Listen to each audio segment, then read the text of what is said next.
जय जगन्नाथ। ओडिशार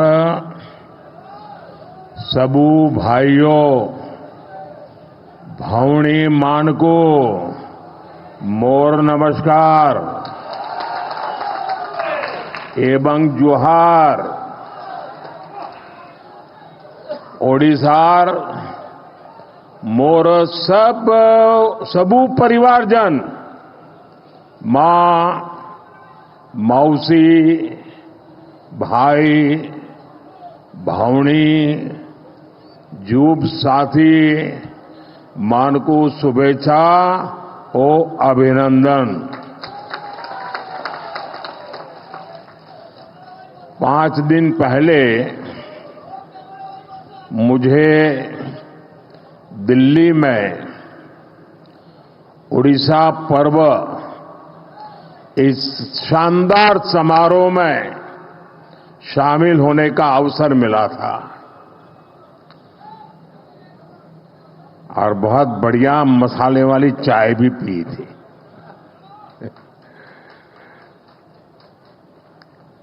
और मैंने धर्मेंद्र को जरा डांटा था। मैंने कहा यार इतना बढ़िया कार्यक्रम किया, मेरे पास जरा ज्यादा समय होता तो मैं और ज्यादा अंदर घूम लेता।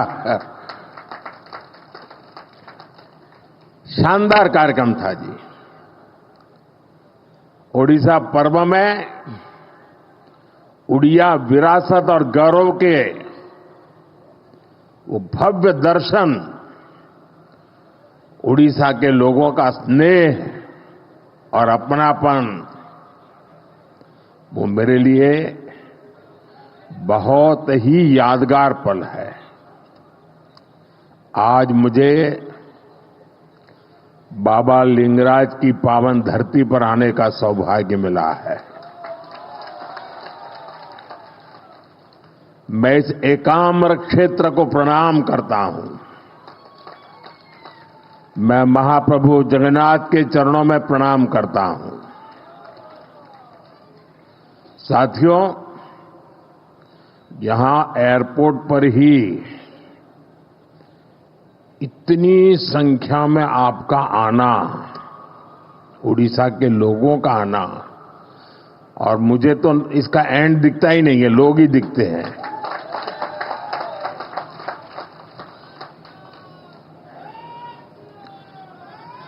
आपके इस प्यार के लिए मैं आपका बहुत आभारी हूं। और मैं देख रहा हूं कि एक उमंग, ऊर्जा आपके चेहरों पर, खुशी, चमक मैं देख भी रहा हूं, मैं अनुभव कर रहा हूं। और ये चमक बता रही है कि महाराष्ट्र चुनाव के नतीजों ने, हरियाणा के चुनाव के नतीजों ने, और इन दिनों देश भर में जो उपचुनाव हुए उससे जो नतीजे आए हैं, पूरे देश में कैसा विश्वास भर दिया है, ये मैं आपके आंखों में देख रहा हूं। अब देखिए, उड़ीसा ने शुरुआत की, फिर हरियाणा, फिर महाराष्ट्र, और यही तो भाजपा की विशेषता है और यही हमारे कार्यकर्ताओं का सामर्थ्य है, हमारी पार्टी के कार्यकर्ताओं का सामर्थ्य है। विपक्षी दल बीजेपी सरकार के खिलाफ सुबह शाम अपप्रचार करते रहते हैं, लेकिन जनता बीजेपी सरकार के कामों को देखकर उन्हें आशीर्वाद देने खुद मैदान में दौड़ पड़ती है।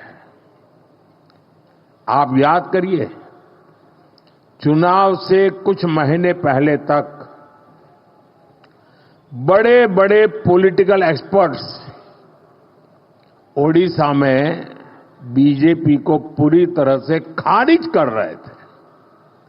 ये लोग कह रहे थे कि उड़ीसा में बीजेपी इतनी बड़ी ताकत बन ही नहीं सकती कि वो अपने आप अपने बलबूते पर सरकार बना ले। लेकिन जब परिणाम आए तो ये सारे के सारे अपने आप को बड़ा तीसमार का मानते थे। वो लोग हैरान हो गए, क्योंकि उड़ीसा के लोगों ने भाजपा की केंद्र सरकार के कामों को और दिल्ली में बैठते हुए भी उड़ीसा के लोगों के साथ जो अपनापन का नाता, सुख दुख का साथ, ये 10 साल में उड़ीसा के गांव गांव, घर घर ये बात पहुंच चुकी थी। जब राज्य में हमारी सरकार भी नहीं थी, हमारी योजनाओं के नाम भी बदल दिए जाते थे, सब कुछ होता था, फिर भी ओडिशा के विकास के लिए पूरी लगन और ईमानदारी से हम लगातार काम करते रहे। केंद्र सरकार ने, और मैं कहता हूं भारत सरकार के मंत्रिपरिषद में जितना उड़िया का प्रतिनिधित्व रहा है, पहले कभी नहीं रहा। और केंद्र सरकार ने कभी ये नहीं सोचा कि यहां पर जो सरकार है वो हमारे साथ है, नहीं है, कार्यकर्ताओं को अच्छा लग रहा है, बुरा लगता है, हम वो नहीं सोचते थे। हम जनता का भला करना सोचते थे। और हमने उड़ीसा को केंद्र से मिलने वाले बजट को 3 गुना किया था। हमने उड़ीसा के लिए नई नई योजनाएं बढ़ चलाई, यहां वर्ग हर समाज की समान भाव से सेवा की।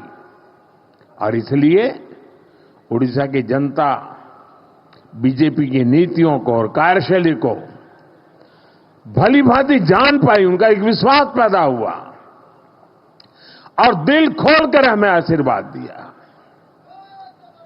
मैं तो इंटीरियर में जाता था, कभी मैं संकोच करता था, अरे मेरे हिंदी भाषा में मैं बात कैसे पहुंचाऊंगा, लेकिन मैं देख रहा था कि भाषा भी कभी रुकावट नहीं बनी, भाव इतने मजबूत थे जो भाषा से भी ऊपर सवार हो जाते थे।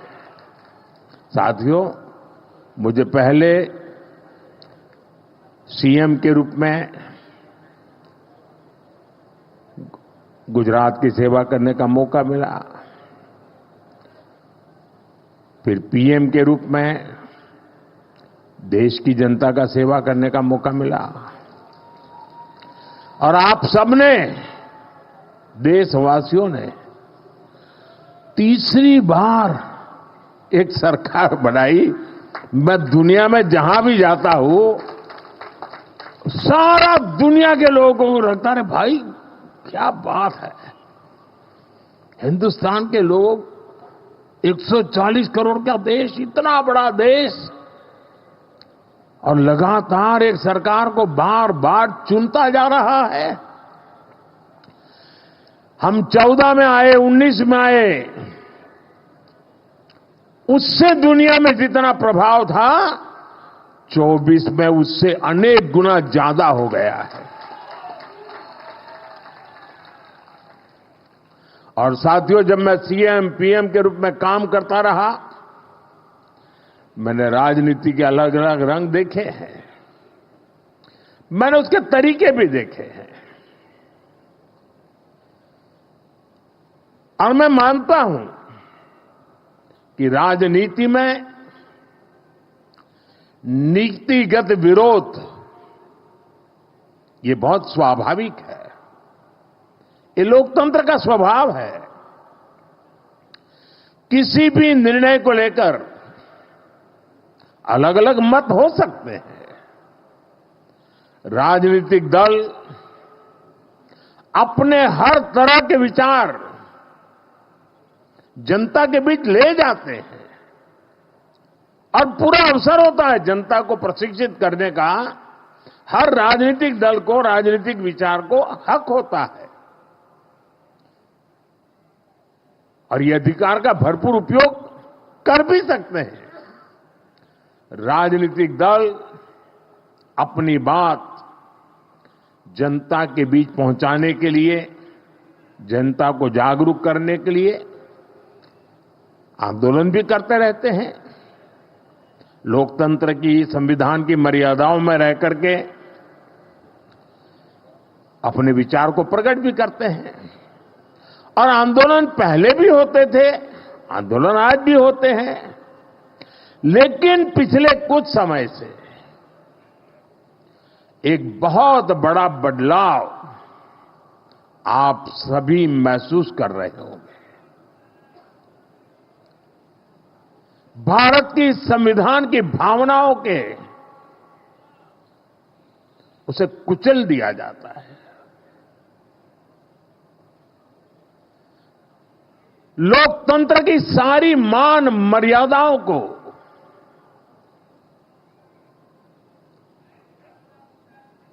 अस्वीकार किया जाता है। जो लोग सत्ता को अपना जन्मसिद्ध अधिकार समझते हैं, उनके पास केंद्र की सत्ता पिछले एक दशक से वो खो चुके हैं। अब पहले दिन से देश की जनता किसी और को आशीर्वाद दे, इसका गुस्सा जनता के ऊपर भी है। इस स्थिति ने उनके अंदर इतना गुस्सा भर दिया है कि वो देश के खिलाफ साजिश करने में जुटे हैं। ये लोग अपना गुस्सा जनता पर ही निकालने लगे हैं। देश को गलत दिशा में ले जाने के लिए उन्होंने लोगों को गुमराह करना शुरू कर दिया है। उनकी झूठ और अफवाह की दुकान चल रही है। अब उन्होंने इस अभियान को और तेज कर दिया है। ऐसे में जागृत नागरिकों को, भाजपा के कार्यकर्ताओं के लिए, जो देश को प्यार करते हैं उनके लिए, जो संविधान का सम्मान करते हैं उनके लिए, जो लोकतंत्र को जीते हैं उनके लिए, ऐसे लोगों की हरकतें, उनके इरादे, उनके कारनामे बहुत बड़ी चुनौती बनते जा रहे हैं। और इसलिए मैं सभी देशवासियों से कहना चाहूंगा, लोकतंत्र के प्रति समर्पित हर कार्यकर्ता को कहना चाहूंगा, हमें हर पल सतर्क रहना है और लोगों को जागरूक करते रहना है। हमें हर झूठ को बेनकाब करना है। सत्ता के ये भूखे लोग जनता से सिर्फ झूठ बोलते आए हैं। जब इनका एक झूठ लोगों पर काम नहीं करता तो उससे बड़ा दूसरा झूठ गढ़ते हैं। ये अपने कार्यकर्ताओं को भी झूठा दिलासा देने के लिए यही कर रहे हैं। मैं तो, आप भी तो देखते होंगे ना, 2019 में जो चौकीदार उनके लिए चोर था, 2024 में आते आते वो ईमानदार हो गया और एक बार भी चौकीदार को चोर तो गाली नहीं पड़ी। इनका मकसद सिर्फ यही है कि किसी तरह देश की जनता को गुमराह करके सत्ता पर उनका कब्जा हो, ताकि देश आजाद हुआ तब से आज तक जो लूट चलाने वाला गिरोह है, अलग अलग नकाब पहन करके निकला हुआ एक गिरोह है, उसको देश की जनता को लूटने का एक मौका मिल जाए। साथियों, आज केंद्र की भाजपा सरकार उड़ीसा के गौरव को, उड़ीसा को बड़ी प्राथमिकता दे रही है।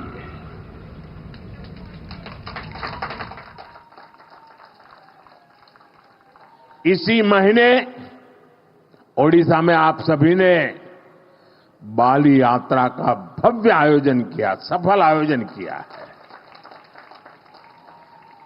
और अभी मैं यहां डीजीपी कॉन्फ्रेंस में हिस्सा लेने आया हूं।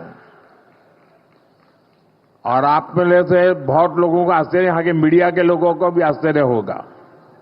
हमारे देश में लगभग 125 साल से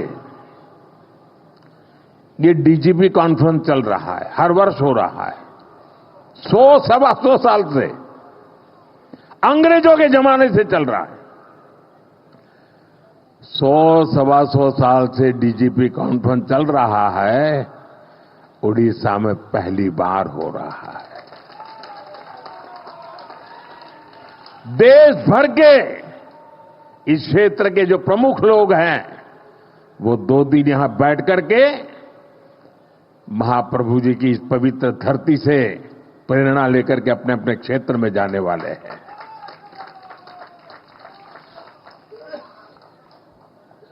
अभी तो डीजीपी कॉन्फ्रेंस है, अभी 4 दिन के बाद 4 दिसंबर को यहां पर नौसेना दिवस का अवसर इस बार पुरी में ऑफ डेमो 2024 का आयोजन हो रहा है। ये भी अपना अपना बहुत बड़ा अवसर होता है। वो भी पुरी के ब्लू फ्लैग बीच पर नौसेना का अपने सामर्थ्य का प्रदर्शन करेगी। इसका मतलब कि पूरा उड़ीसा वैश्विक नजरों की केंद्र में आने वाला है। और फिर 1 महीने के भीतर भीतर 2025 में जनवरी महीने में ही 8 से 10 जनवरी भुवनेश्वर में प्रवासी भारतीय दिवस का बहुत बड़ा आयोजन है। विश्व भर के लोग आने वाले हैं। दुनिया भर के लोगों का आपको स्वागत करने का अवसर मिलने वाला है। और यहां लोग जो भावनाएं लेकर के जाएंगे, पहले G20 में अलग प्रकार के लोग आए थे। ये हमारे देश के ही लोग हैं जो कई वर्षों से विदेशों में रहते हैं, वो सब आ रहे हैं। और ये लोग जब वापिस जाएंगे ना, तो उड़ीसा की इतनी कथाएं दुनिया भर तक पहुंच जाएगी। उड़ीसा का भरपूर प्रचार प्रसार होगा और यहां पर्यटन के अवसर बढ़ेंगे। हम उड़ीसा को देश ही नहीं, दुनिया के नक्शे पर प्राथमिकता दिलाना चाहते हैं। इस तरह के आयोजन उड़ीसा को मिल रही प्राथमिकता का प्रमाण है।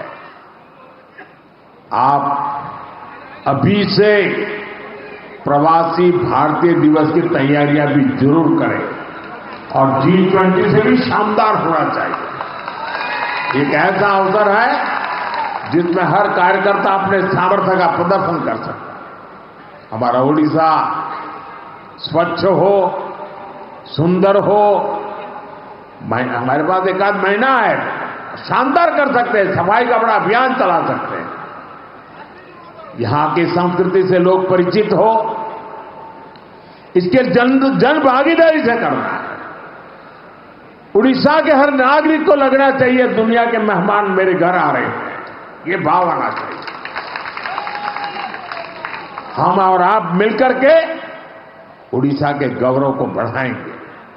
साथियों, उड़ीसा में डबल इंजन की सरकार बनने के बाद यहां हर सेक्टर में विकास ने नई गति पकड़ ली है। उड़ीसा में एक साथ हजारों करोड़ की इंफ्रास्ट्रक्चर परियोजनाओं पर काम शुरू हुआ है। सरकार की कल्याणकारी योजनाओं का फायदा हर वर्ग को मिलना शुरू हुआ है। खेल हो, शिक्षा हो, पर्यटन हो, हर क्षेत्र में ओडिशा ने जो रफ्तार पकड़ी है वो अभूतपूर्व है। ओडिशा के शहरों में आधुनिक सुविधाएं, नई नई सुविधाएं जोड़ी जा रही है और राज्य की भाजपा सरकार यहां स्टार्टअप इकोसिस्टम डेवलप करने पर फोकस कर रही है। नौजवानों का उज्जवल भविष्य का शिलान्यास हो रहा है। राज्य की धरोहर को समृद्ध बनाने का अभियान भी तेज गति से चलाया जा रहा है। मिशन पूर्वोदय से भी उड़ीसा का विकास की नई रफ्तार पकड़ रहा है। जब इंफ्रास्ट्रक्चर बेहतर होगा तभी यहां की खनिज संपदा, यहां के समुद्री तट औद्योगिक अवसरों में बदलेंगे। साथियों, नए उद्योग प्रदेश में आए, इसके लिए सरकार द्वारा सही नीतियां और सही नीयत की भी जरूरत होती है और जो आज देश और दुनिया के लोग अनुभव कर रहे हैं भाजपा की सरकार बनने के कारण। और ये काम उत्कर्ष उत्कल अभियान के जरिए हो रहा है। उड़ीसा को नए निवेश के लिए तैयार किया जा रहा है। यहां नए उद्योग लगेंगे, नए अवसर बनेंगे, युवाओं को रोजगार मिलेगा। युवा बड़े बड़े अवसरों के लिए तैयार हो, उनके सामर्थ्य का सही इस्तेमाल हो, इसके लिए शिक्षा व्यवस्था में भी बड़े परिवर्तन की जरूरत है। इसलिए भाजपा की सरकार आते ही हमने राज्य में राष्ट्रीय शिक्षा नीति को पूरी तरह लागू किया। ओडिशा में स्कूलों के लिए पीएम श्री योजना और हायर एजुकेशन के लिए पीएम उषा योजना को भी लागू किया। भाइयों बहनों, एक और हम भविष्य निर्माण की दिशा में आगे बढ़ रहे हैं। दूसरी ओर उड़ीसा को जन कल्याणकारी योजनाओं का भी लाभ मिल रहा है। उड़ीसा के लाखों गरीब परिवारों को पक्का मकान देने का अभियान तेजी से आगे बढ़ रहा है। हर घर तक पानी पहुंचाने के लिए हमारी सरकार मिशन मोड में काम कर रही है। गरीबी के खिलाफ लड़ाई, गरीब के जीवन स्तर को बेहतर बनाने के प्रयास और पूरी ताकत से तेज किए गए। साथियों, उड़ीसा के लोग हमारी सरकार आने के बाद एक और बड़ा अंतर देख पा रहे हैं। हमारे मुख्यमंत्री मोहन चरण मांझी जी आज उड़ीसा के अलग अलग हिस्सों का दौरा कर रहे हैं। उड़ीसा को पहली बार गांवों में पता चलता है कि मुख्यमंत्री गांव में भी कभी आते हैं। जनता से जुड़ना और जनता के बीच जाकर उनकी समस्याओं को समझना, यही भाजपा की परंपरा है, भाजपा की संस्कृति। साथियों, बीजेपी की सरकारें इतनी सफल इसलिए होती है क्योंकि हमने इस देश की आधा आबादी महिलाएं, उनके विकास पर भी उतना ही तवज्जो दिया है, उतना ही महत्व दिया है। ओडिशा में भी हमारी सरकार बनते ही माताओं बहनों के लिए कई बड़े कदम उठाए गए हैं। माता सुभद्रा का आशीर्वाद लेकर हमने सुभद्रा योजना शुरू की। ये योजना महिला सशक्तिकरण की पहचान बनेगी। जब हमारी माताएं बहनें आर्थिक रूप से सशक्त होगी तो राज्य की अर्थव्यवस्था में उनका योगदान बढ़ेगा। मुझे खुशी है कि बीजेपी के प्रयासों से ओडिशा की आदिवासी बेटी द्रौपदी मुर्मू जी आज देश की राष्ट्रपति है। इससे पूरे देश के आदिवासी समाज का गौरव बढ़ा है। मुर्मू जी के देश के सर्वोच्च पद पर आसीन होने से हर वर्ग की बेटियों में आत्मविश्वास बढ़ा है। एक आदिवासी बेटी की यात्रा आने वाली कई पीढ़ियों तक प्रेरित करेगी। साथियों, उड़ीसा में जनजातीय कल्याण के लिए कई महत्वपूर्ण कदम उठाए गए। उड़ीसा के 13 आदिवासी समुदायों को पीएम जनमन योजना का लाभ मिल रहा है। आदिवासी बच्चों की पढ़ाई बीच में न छूटे, इसके लिए उनके घर के पास ही स्कूल की सुविधा देने का प्रयास किया जा रहा है। उड़ीसा के आदिवासी बहुल इलाके में एकलव्य मॉडल आवासीय स्कूल खोले गए। साथियों, चुनाव के समय मोदी ने आपको कहा था कि जो गारंटी मैं दूंगा उसे तेजी से पूरा किया जाएगा। आज उड़ीसा में हमारी सरकार हर गारंटी को पूरा करने के लिए काम कर रही है। अब उड़ीसा में धान की खरीदारी 3,100 रुपये प्रति क्विंटल में की जा रही है।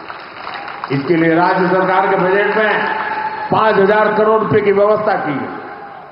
पिछले हफ्ते राज्य सरकार ने बरगढ़ जिले से बढ़ी हुई दर से धान खरीदना शुरू कर दिया। इसी तरह हम अपनी हर गारंटी को तेजी से पूरा कर रहे हैं। इसलिए मैं फिर कहूंगा, मोदी की गारंटी यानी गारंटी पूरी होने की गारंटी। साथियों, हम हमारे संकल्पों को पूरा करेंगे, विकसित ओडिशा के लिए काम करेंगे और मैं आपका उत्साह और उमंग देख रहा हूं। जो सपने लेकर के हम चले हैं उसके लिए मेहनत में कोई कमी नहीं करेंगे, रखेंगे। आप सब यहां आए, इसके लिए मैं एक बार फिर आप सबका आभार व्यक्त करता हूं। दरअसल तो मैं एक आज सरकारी मीटिंग के लिए आया हूं, लेकिन हमारे धर्मेंद्र जी वगैरह ने तय किया नहीं, हम तो चाहते हैं, तो मुझे अच्छा लगा आप सबके दर्शन करने का मुझे मौका मिल गया। आप सबका बहुत बहुत धन्यवाद।